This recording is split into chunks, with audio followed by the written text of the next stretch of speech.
정보가 있는 시사 토크쇼 장윤선의 팟짱. 아직도 홍삼만 드십니까?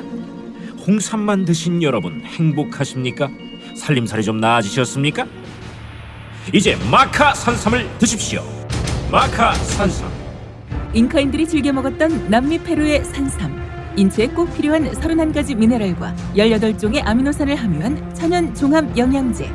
세계적인 슈퍼푸드로 인정받아 전 세계가 열광하는 그것 바로 마카입니다. 페루의 마카와 우리나라의 산삼을 하나로 만들었습니다.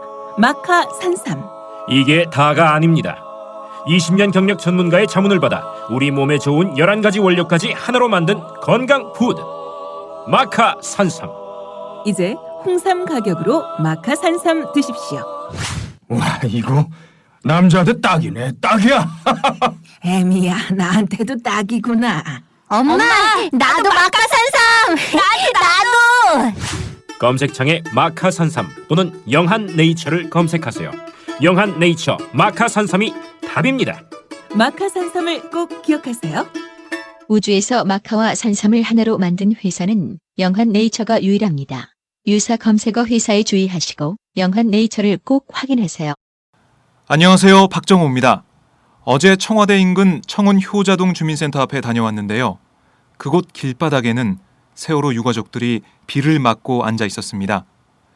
유가족들은 세월호 참사 진상규명 특별조사위의 권한을 무력화하는 해양수산부의 엉터리 시행령을 폐기하라며 박근혜 대통령 면담을 요구하는 밤샘 노숙 농성을 벌였습니다. 세월호 참사 1주년이 다가오지만 아무것도 달라지지 않았습니다. 실종자들과 세월호는 아직까지 바닷속에 잠겨 있고 유가족들이 다시 거리로 나와야 하는 상황도 똑같습니다. 그리고 유가족들에게 언제든지 찾아오라고 했던 박 대통령은 여전히 묵묵부답입니다. 어제 만난 한 유가족은 4월이 오는 것이, 꽃이 피는 봄이 오는 것이 가슴 아프다고 말했습니다. 잔인한 4월, 잔인한 봄은 세월호 참사로 끝내야 할 텐데요.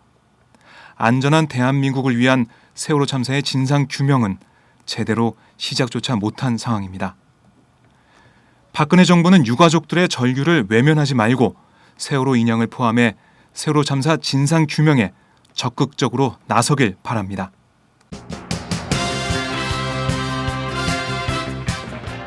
오늘 팟짱은 세 꼭지를 준비했습니다. 뉴스장에서는 쉽고 간략하게 주요 뉴스를 정리해 드리고요. 이어서 4.29 재보선 서울 관악을에 출마한 정동영 국민모임 인재영입위원장 인터뷰를 보내드립니다. 출마 배경과 야권 분열 비판에 대한 정 위원장의 입장을 들어보겠습니다. 수요일의 고정 코너 인권의 정치에서는 박근혜 대통령의 리콴유 전 싱가포르 총리 조문과 군 의문사 등 군 인권 문제에 대해 말씀 나눠보겠습니다. 참 오늘부터 인권의 정치 게스트 중 한 분이 바뀌었는데요. 잠시 뒤 방송에서 직접 확인해 보시길 바랍니다. 그럼 지금부터 4월 첫째 날 장윤선의 팟짱 시작합니다.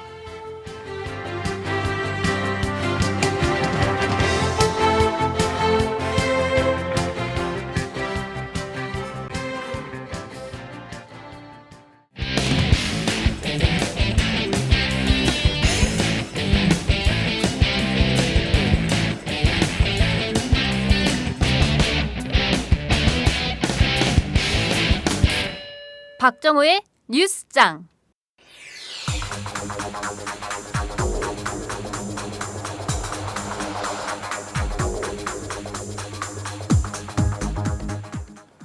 (1987년) 당시 박종철 고문치사 사건 수사를 맡은 검찰이 수사를 착수하기도 전에 결론을 내렸다는 검찰 내부 문건이 처음 공개됐습니다.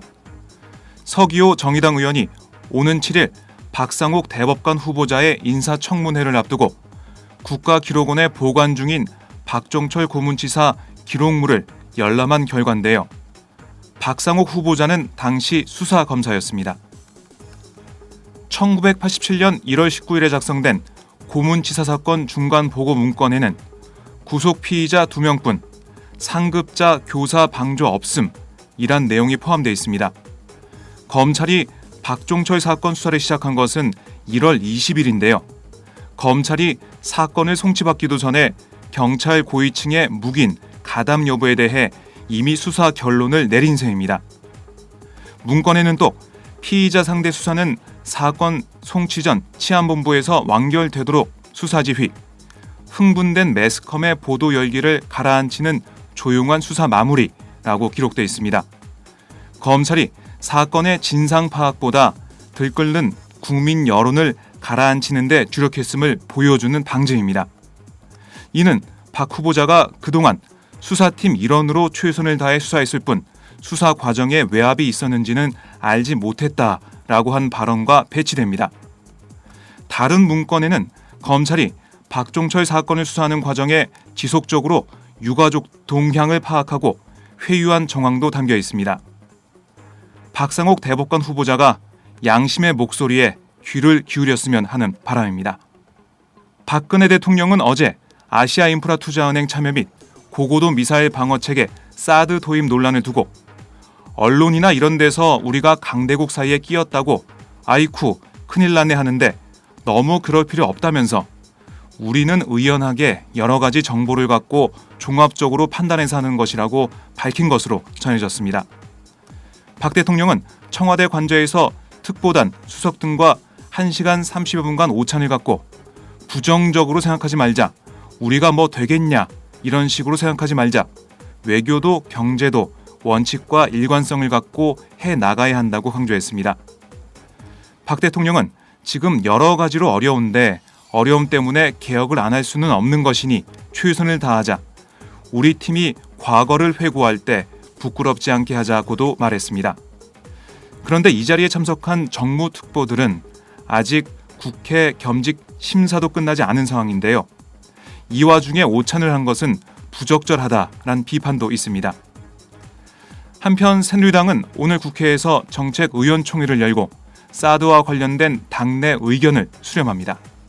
정부의 세월호 참사 일주기 대처 방식을 두고 집권 여당에서도 경고음이 나오고 있습니다. 세월호 유가족들을 배제하고 정부 주도로 추진하는 추모는 빠진 관변 행사, 지지부진한 선체 인양, 세월호 특별조사법 시행령 논란 등에 대해 여당이 제동을 걸고 나선 것입니다. 유승민 새누리당 원내대표는 어제 당 원내대책회의에서 정부와 세월호 유가족들이 따로 추모제를 마련하는 것을 언급하며 세월호 참사 일주기 추모제를 안산에서 우리 정부가 공식적으로 주관해 개최해 줄 것을 건의한다고 밝혔습니다. 유 원내대표의 발언은 정부가 세월호 일주기를 안전중심 관변 행사로 축소해 정부 따로 유가족 따로 가려는 데에 제동을 건 셈입니다. 세월호 가족협의회는 경기도 안산시와 함께 안산에서 별도의 추모제를 주최키로 했습니다. 유 원내대표는 세월호 인양 문제에 대해선 김무성 당대표나 저나 인양이 필요하다는 입장을 가지고 있다며 정부가 세월호 일주기 이전 인양 문제에 대해 분명한 입장을 밝힐 수 있도록 촉구하겠다고 말했습니다. 또한 유 원내대표는 어제 세월호 가족협의회와 만난 자리에서 지금 진상규명 관련 시행령에 대해선 특별조사위원회의 기자회견이나 가족협의회의 기자회견을 다 잘 읽어봤다며 이야기를 듣고 정부에 건의할 게 있으면 하겠다고 밝혔습니다. 새누리당에서 경고음이 나오는 것은 4.29 재보궐선거와 1년 앞으로 다가온 20대 총선에 미칠 영향을 고려해 후폭풍 차단에 부심하는 것으로도 풀이되는데요. 반짝 구호로 그치는지 실질적인 액션이 나오는지 지켜봐야겠습니다. 여야는 4.29 재보선 공약을 선보이며 본격적인 표심 공략에 나섰습니다. 김무성 새누리당 대표는 어제 여의도 당사에서 새줌마 우리 동네를 부탁해 공약 발표회를 주재했습니다. 행사의 컨셉은 최근 케이블 TV 예능 프로그램에서 아줌마 같은 꼼꼼함으로 인기를 끌고 있는 배우 차승원 씨의 별명 차줌마를 차용해 새줌마란 단어를 썼는데요. 지역 살림을 책임질 일꾼의 이미지를 부각하겠다는 전략입니다. 새정치민주연합은 국민의 지갑을 지키겠습니다 라는 슬로건으로 소득주도 성장, 조세 정의 실현, 일자리형 복지 확충 3대 정책 기조 아래 10대 공약을 제시했습니다. 주요 공약은 최저임금 시간당 8,000원으로 인상, 전세계약 2년 연장 및 장기 공공임대주택 10% 확보 등입니다. 우윤근 원내대표는 원내대책회의에서 국민의 지갑을 지키겠다는 공약을 재보선 이후에도 계속 지켜나가겠다고 다짐했습니다. 노동시장 구조 개선을 위한 노사정 대타협이 마감 시한인 어제까지 이뤄지지 못했습니다. 정부가 제시한 비정규직 종합대책을 노동계가 수용할 수 없다고 선을 그으면서 합의가 되지 않은 겁니다. 한국노총이 대화를 중단하지는 않기로 해서 4월에도 대화가 이어질 여지가 남았지만 노사의 간극은 큰 상태입니다. 실업급여 확대, 원하청 상생 등 일부 쟁점에선 의견이 모아졌지만 노동부가 지난해 12월 내놓은 비정규직 종합대책의 핵심 쟁점을 놓고 노사는 줄곧 평행선을 달려왔습니다. 노동계는 정부안을 더 쉬운 해고, 더 낮은 임금, 더 많은 비정규직이라고 매김하고 반대해왔는데요. 특히 정부가 청년 실업의 근본 원인이 대기업, 유노조, 정규직에 있다는 프레임을 짜고 노동계를 압박한 것이 큰 반발을 일으켰습니다. 노사정의가 앞으로 어떤 결론을 도출할지 주목되는데요. 노동자들의 희생만 강요하는 식의 합의는 국민들의 반발만 살 것으로 보입니다. 신종균 삼성전자 사장이 지난해 주요 대기업 오너들을 제치고 연봉 왕에 올랐습니다. 어제 금융감독원에 따르면 삼성전자 스마트폰 사업을 총괄하는 신종균 IT 모바일 부문 사장이 지난해 145억 7,200만 원을 받아 최고 연봉을 기록했습니다. 이는 전년 62억 1,300만 원보다 2배 이상 늘어난 액수인데요. 그동안 쌓아온 갤럭시 신화의 공로를 인정받아 거액의 특별 상여금을 받은 영향이 컸다고 합니다. 그런데 삼성 오너 일가인 이건희 회장과 이재용 부회장 부자는 등기 임원이 아니기 때문에 보수를 공개하지 않았습니다. 그래서 등기 임원에서 빠지면 보수 공시를 하지 않아도 되는 허점을 지적하는 목소리가 높습니다. 삼성 일가 중 유일한 등기 임원인 이부진 호텔신라 사장은 지난해 26억 1,500만 원을 받았습니다. 정몽구 현대자동차그룹 회장은 지난해 현대차와 현대모비스, 현대제철에서 107억 5천만 원의 연봉을 수령해 100억대 연봉자가 됐습니다. 현대제철에서 받은 퇴직금을 포함하면 정 회장은 지난해 215억 7천만 원을 받았습니다. 정의선 현대차 부회장은 24억 9천만 원을 받았습니다. 어제 보수 공개는 등기 임원의 연간 보수가 5억 원 이상이면 공시 의무가 있는 자본시장법에 따라 이루어졌는데요. 대부분의 기업들은 지난해 사업보고서 제출 마감일인 어제 무더기로 보수를 공개했습니다. 한편 신종균 삼성전자 사장의 연봉은 삼성전자 일반 직원 1인당 평균 연봉인 1억 200만 원에 142.8배란 조사 결과도 나왔는데요. 정말 하늘과 땅 차이입니다.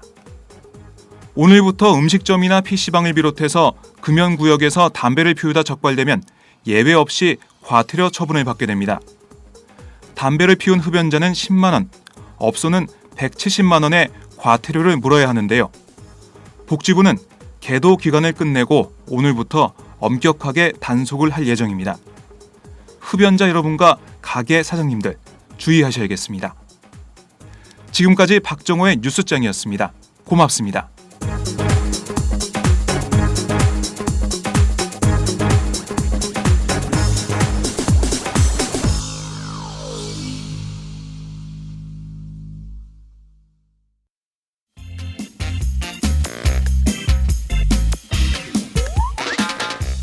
매일 정오 여러분의 점심시간 맛있게 씹어드실 뉴스를 보내드리는 장윤선의 팟짱.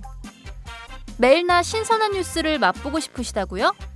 보수 언론이 대충 훑고 지나간 뉴스 그 이면의 진실을 알고 싶으시다고요?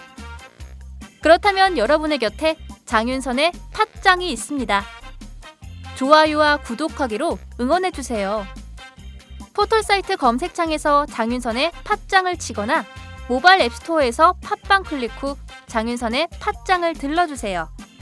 요거 재밌네 할 때는 과감하게 좋아요를 눌러주세요. 여러분의 꼼꼼한 사랑이 팟짱을 키웁니다. 장윤선의 팟짱 애청자 여러분, 좋아요와 구독하기 꼭 부탁드립니다.